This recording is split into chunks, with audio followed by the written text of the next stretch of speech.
Apabila seseorang dalam keadaan marah, ada 7 perkara yang mungkin berlaku. Yang pertama, degupan jantung akan meningkat. Yang kedua, pernafasan menjadi laju dan pendek. Yang ketiga, tekanan darah. Tekanan darah juga akan meningkat.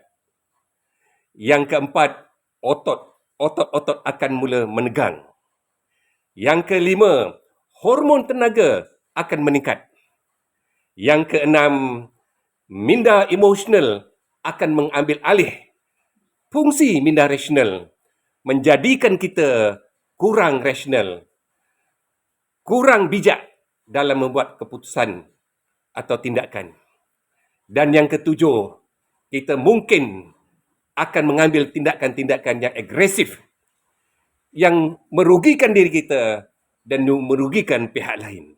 Jadi sahabat, kalau kita rasa hendak marah, ada beberapa perkara yang boleh kita lakukan. Pertama, tarik nafas dalam-dalam dan panjang dan lepaskan nafas perlahan-lahan.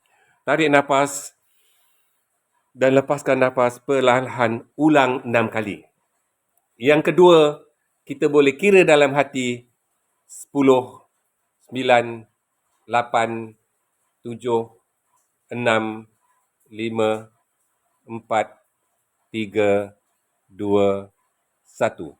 Atau kita beristighfar. Astaghfirullahalazim, astaghfirullahalazim, astaghfirullahalazim.